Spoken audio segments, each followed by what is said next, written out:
It was a video that went viral from Meta CEO Mark Zuckerberg talking about some free speech changes he was planning to make on the platforms for Instagram and Facebook and Threads and whatever's under the Meta umbrella.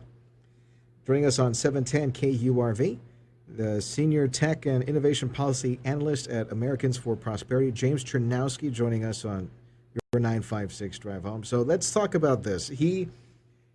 At some points, it felt like he had a gun to his head at some point. It was like, it was just either he had a gun to his head now or he had one back then. And that's kind of what he was talking about in this video. So quick summary. What did the Zook have to say? Yeah, so Zuck basically had to go and say what I think everybody was kind of waiting for, right? Is that, you know, it's an acknowledgement of the tides are changing and that with it, the platform has to go and change with it. So basically the key things that he highlighted in his video there was about how basically Meta was going to go and get rid of third-party fact-checking systems inside the United States, which is really important, I think, and shifting in favor of more of a community notes styled program for applying labels to any kind of content. So that was one. Number two was that they were going to go and take their content moderation trust and safety teams and move them out of California and relocate them primarily into Texas and the rest of the country. And then number three, the other big one that they had that he was highlighting in this video was basically that they were going to go and ease up some of the restrictions that they've had on conversations of topics of political prominent interest for the public, more broadly speaking, right? So historically speaking, I think for the right of center audiences, this has been issues around like men competing in women's sports and things like that, right? So they're going to go and ease up on the moderation of that so that way you can have a more robust conversation online as a result of that. So those were some of the key things that Mark kind of highlighted in his little video there. We're talking about some of the new changes down the line for Meta with James Czerniawski, Senior Tech and Innovation Policy Analyst at Americans for Prosperity.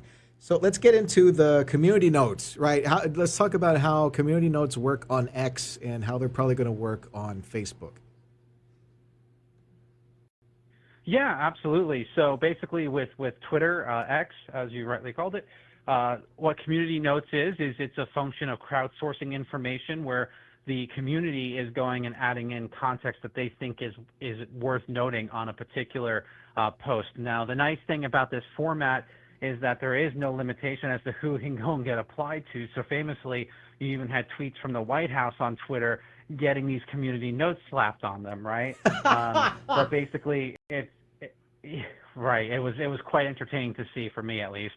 But that's what it's trying to do. It's just trying to encourage more of a community engagement, self-moderation kind of thing, and force people to go and get one layer deeper into that conversation, right? And it kind of removes some of the puffery that comes out of political gaslighting that we've seen from politicians and government officials alike, right? So it kind of keeps everybody honest in that respect. And rather than relying on fact checkers, where I think there's been a stigma around them in terms of having their own biases and leanings of their own, right? So that's really the biggest benefit of going and shifting away from the third-party fact-checking regime to something a little bit more robust and community-oriented in community notes.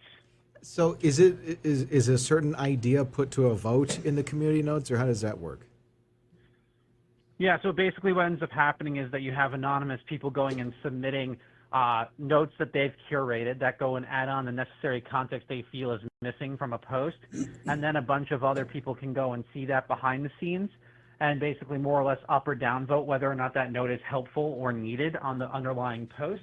And if it gets to a critical mass of people saying that this is good, this is something that we think is right, then they'll go and get applied as a community note onto the overarching post in and of itself, but not before it's kind of crossed that certain internal threshold that they're looking for from their end on X in their case, right?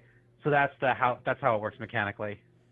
Davis Rankin, your question for James Czerniawski, a tech expert. This is not a slam, but it sounds like Wikipedia a little bit.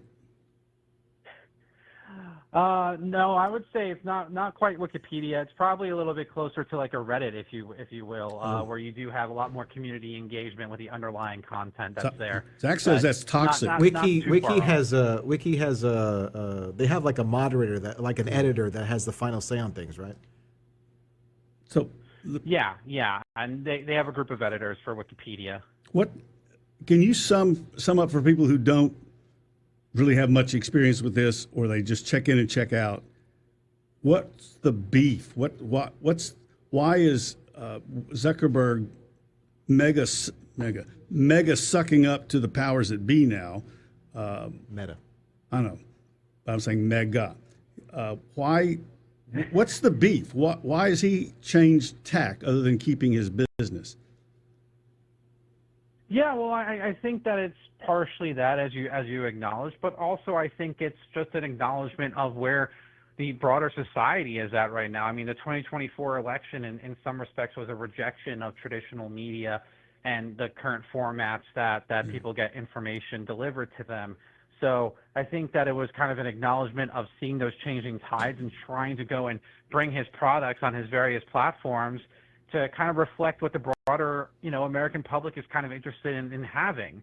So I think that there was a multitude of reasons. And Mark Zuckerberg, on a personal level, is more libertarian, but the companies themselves obviously have to go and answer the shareholders and other interests, right? So I think that there was a little bit of an internal struggle there with perhaps what Mark would have wanted to see on the platforms versus what the actual companies themselves might want to do because of various other pressures that they were facing, right? And that was something that Mark was talking about back when, as to why their company had gone down the path that they had done in years past, was that they were feeling an immense amount of pressure from the government to go and take action on certain types of pieces of content, right? So I think that now he feels in a much more better position, if you will, to not have to worry about those kinds of fears with respect to easing up on some of this stuff now.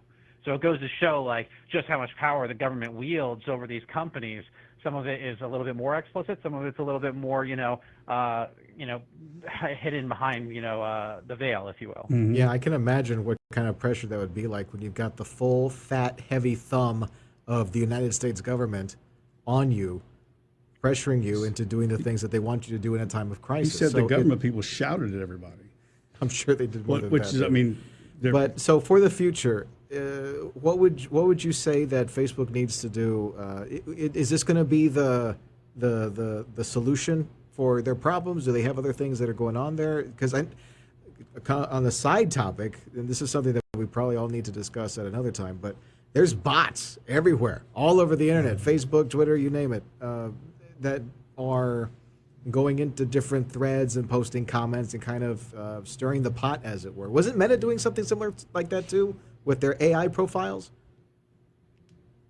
Yeah, there was some reporting that had gone on about Meta being okay with certain AI-generated accounts just hanging out there altogether. But, I think that that's going to be a hard one to tackle because having actual accounts, let's say, that are limited to just real individuals is hard to go and comply with without going and forcing people to turn over their identities to Facebook. And the problem that comes with that is if a government knows that that's what Facebook is doing, then the government's going to go and demand the identities of, let's say, anonymous accounts that might be affiliated on Facebook, on Twitter, wherever, right? And that could have a chilling effect on speech online, more broadly speaking, right? Because the government would go and persecute those individuals, knowing full well that the companies have those identities of everybody that's affiliated with those accounts. So that's the kind of weird dynamic that the companies face when it comes to the bot question. Spooky. Isn't the government asking for IDs? Doesn't that violate the First Amendment? Isn't that something we just don't do? I mean, I know it's done, has been in wartime probably, but it's none of their business who these people are, is it?